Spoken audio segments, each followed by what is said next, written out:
Come to order.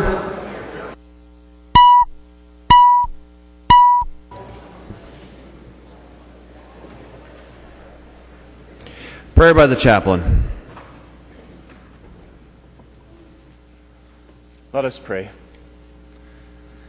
God of love, hear our thanks for the gifts we too often and too easily forget, for the Vietnamese Buddhist temple that my son visited with his Lutheran mentor yesterday, for the snow plows and drivers, for the emergency responders in our neighborhoods, for the business owner who gave a recovering addict a chance to work, for the immigrant nursing home attendant who cares for our loved ones. We give thanks for such amazing gifts. Hear our requests for help, too, for farmers and their families as they begin to look to a new season, for teachers and all who work in schools to educate our young citizens, for those who are facing nearly insurmountable odds with economic, physical, and mental duress. Give to all these a double portion of your grace. And for these legislative leaders, we give thanks for their service and ask for guidance, inspiration, energy, and help as they seek to care for the needs of this state. Amen.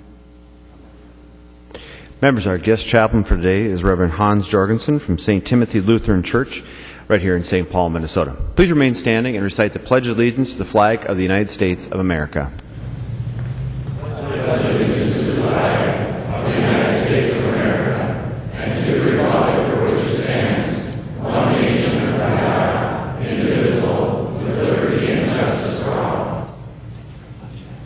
The clerk will take the roll.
The clerk will close the roll.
A quorum is present.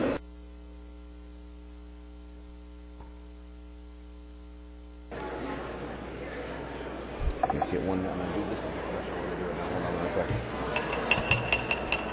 Members, please. Members, if you could please take your seats. If you have a conversation, please take it to the retiring room.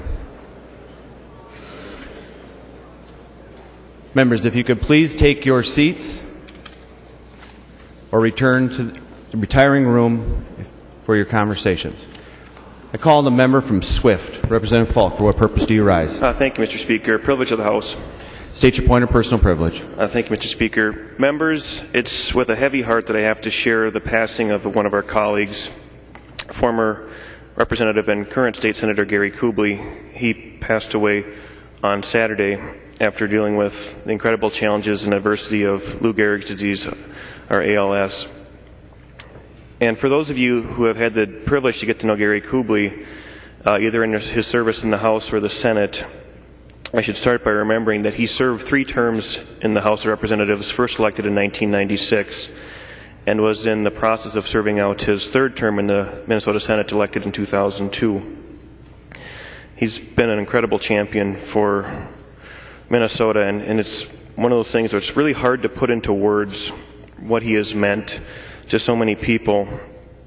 And for those of you that have known him well, you knew of his faith as a Lutheran minister, and oftentimes he served at the call when we needed a chaplain for the day. He was ready and willing to take on that challenge. And so in trying to figure out the words to best remember Senator Kubly, I thought about, sometimes we hear these words, "Well done, good and faithful servant." And I think that really comes to mind. Gary Kubly was a true public servant. He was always concerned about people. That was really what the greatest joy that I saw that he had from this job, from this service, was helping people. And it didn't matter who you were, it didn't matter how big or small your issue was, but he wanted to go out and try to help you, whether it was dealing with some aspect of government or some challenge you had. He was there for you, and he wanted to be your voice and to give as much of his self that he could to others. And I don't know how many of you actually make house calls, but that's one of the things that I remember about him is he'd call me up and said, "Well, I've got a constituent in your half of the district that wants me to meet with him, so let's go out to his house and see what he has to say." I don't think many people still do that, but that's really so much of the service that epitomized Gary Kubly. But not to be overshadowed was his leadership and dedication to rural Minnesota, and just how much he was able to accomplish. He was never one to really stand up and take credit. He was really more likely to give you credit for the lifting that he had done. His humility and perseverance to really continue to help people was much more important. And that's one of the things that I learned early on as a freshman representative, is I would have these piles and piles of jackets piling up at my office, and he'd already gotten so much work done, and he was waiting for me to kind of pick up the pace. And that was one of the true joys as well, was having Gary Kubly as a senator, because I had the chance to learn from him. He was such a capable person. I don't think that there's a single person in either body that didn't have the chance to interact or work with him, or didn't find ways to go and improve Minnesotans' lives by working with Gary Kubly. And so I still have to look back at all of the things that he accomplished and all of the achievements, and he wouldn't be singing his praises, so I think that it's important that we do sing them, because they are very notable achievements. And as he found out that he had to deal with this incredible adversity of ALS, he never focused on what he couldn't do, but it was more so what he could continue to do, and that was namely helping people. For me, I will remember Gary as a wonderful and diligent public servant. He was the best senator that I could ask for, as both a constituent and as a person that I served with in the legislature. Second, he was a mentor to me. Without him, I would not be here today. And most importantly, he was my friend. And thank you, Mr. Speaker, for this. I would like to call upon Representative Coonan to offer some additional comments. Representative Falk yields to the member from Chippewa, Representative Coonan. Thank you, Mr. Speaker and members. I too would like to say a few words about Senator Kubly. I considered Senator Kubly a very good friend and enjoyed spending time with him. He was a very interesting person, I thought, to get to know his insights on life. And then, of course, there was always his sense of humor, which he was known for. I think everybody enjoyed that. Gary, as we're all aware, was a Lutheran pastor, as well as being a former member of this body and then currently a state senator. I think back to when I first met Gary. It was when he was first running for the House of Representatives back in 1996. The first impression I got of Gary, and I think a lot of people did, was that he was genuine and sincere. And when it came to other people, you could always sense kindness and compassion from Gary. Through his life, his faith has served him well, and even now, in the last few months and in this difficult time, his faith has also served him well. And even at this time, after his passing, I think his faith is also a source of strength for his family and all of us too. And it was really quite a blessing that Gary had that faith to share with all of us. Gary was also human. He talked about his ALS, and he said, I suppose 16 years is probably long enough to serve here in the state legislature, and he was going to have to probably, he said he wasn't going to run again because of that. But he said, I wish I had more options. So he was also very human. But in his struggle with ALS, he took that struggle on with, I think, was a great deal of strength and dignity, and it's something we all can admire. Our thoughts and prayers, I'm sure, from all of us go out to his family. It's a difficult time for his family right now. Gary, too, I should say, was a very good role model to everyone, not only to us here as legislators on how we should do our work, but also to people out in life doing whatever they do. He was a very excellent husband and father and now grandfather, and it was truly a man who led by example, and it's something I think we all can appreciate. Mr. Speaker, I would like to ask for a moment of silence for our friend and colleague, Senator Gary Kubly. Members, would you please rise for a moment of silence for the passing of our former House colleague and, most importantly, our friend, Senator Kubly.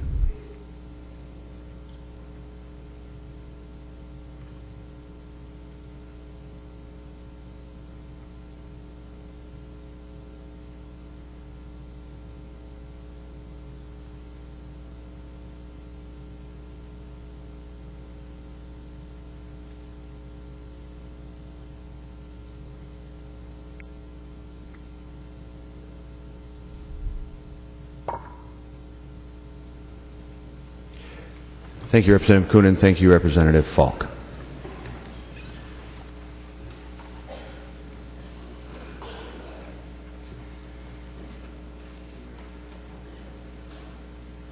Call the member from Ramsey, Representative McFarland. For what purpose do you rise?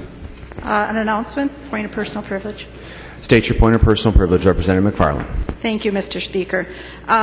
The Department of Administration has asked me to extend an invitation to all legislators to Tom Gillespie's retirement extravaganza tomorrow, Tuesday, March 6th, from 2 to 4 p.m. in the MnDOT cafeteria. The program's from 2:30 to 3 o'clock. I see on here they have 2 minutes for Tom to speak in response, so I'm sure it will last a little bit longer. But anyway, we hope that people will come and wish him well in his retirement. Thank you. Thank you, Representative McFarland. The clerk will read the journal for the preceding day. Journal of the House, 87th Session, 2012, 80th day. St. Paul, Minnesota, Thursday, March 1st, 2012. If there are no objections, further reading of the journal will be dispensed with, and the journal will stand as corrected by the Chief Clerk. Hearing no objections, the journal stands as corrected by the Chief Clerk. Reports of standing committees and divisions. A copy of this order of business has been placed on each member's desk. If there are no objections, the reports will be adopted. Hearing no objections, the reports are adopted.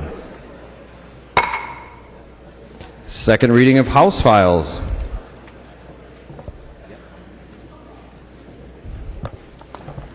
Second reading, House File 343. Second reading. Second reading, House File 1428. Second reading. Second reading, House File 2149. Second reading. House File 2187. Second reading. Second reading, House File 2253. Second reading. Second reading, House File 2335. Second reading.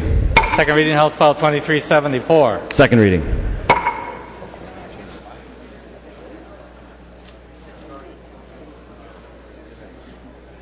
Introduction and first reading of House files. The following House files have been offered for introduction today. The Chief Clerk will report these House files and give them their first reading. Introduction and first reading of House Files 2632 through 2699. First reading, House File 2632 through 2699. Messages from the Senate.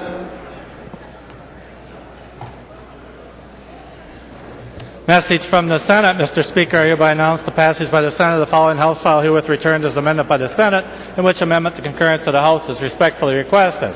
House File 1870, an act relating to education. Signed, Kel R. Ludeman, Secretary of the Senate. Peterson B. moves that the House refuse to concur in the Senate amendments to House File 1870, that the Speaker appoint a conference committee of 5 members of the House, and that the House requests a like committee be appointed by the Senate. Call the member from Anoka, Representative Peterson B. To your motion. Thank you, Mr. Speaker. We have some things to work out between the House and the Senate. There are a few amendments the Senate adopted, and we'd like to discuss it further. All those in favor of the Peterson motion signify by saying aye. Opposed, nay. The motion prevails. Calendar for the day.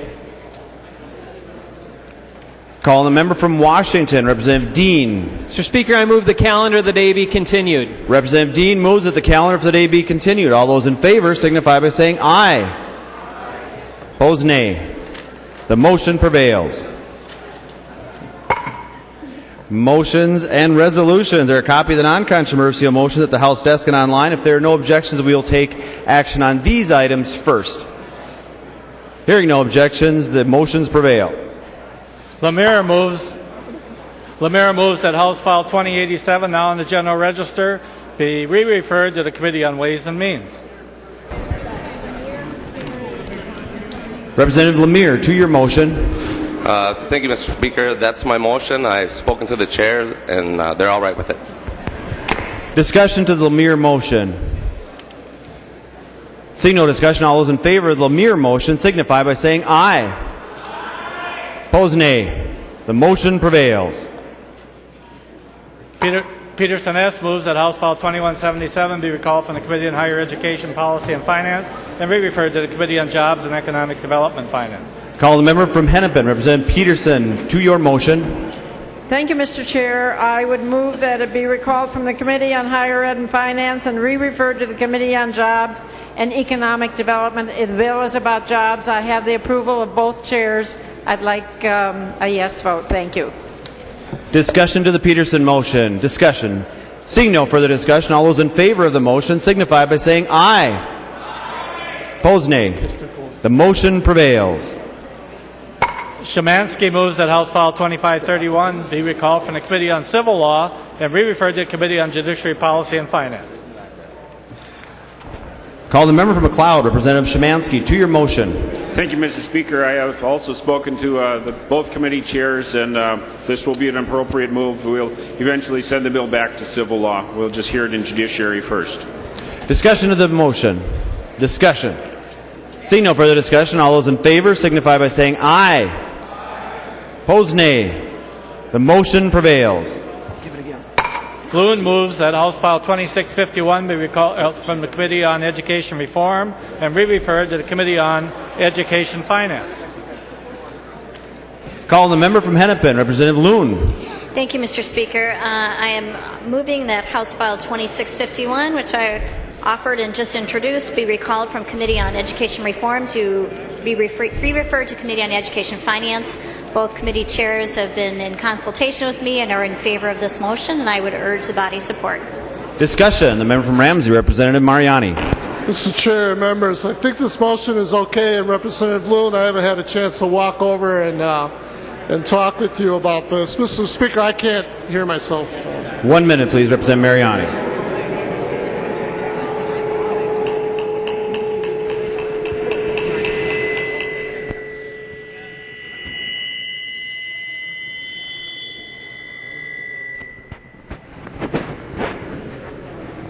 It's one way to quiet everybody down. If you could, please, members, take your conversations to the alcoves, or better yet, the retiring room, so that Representative Mariani can actually hear himself talking. Representative Mariani, you still have the floor. Thank you, Mr. Speaker. This reminds me 20 years ago when I first got here, my wife came to visit me on the floor, and airports were airport landing strips were quieter than the floor back then, and so we've come a long way indeed.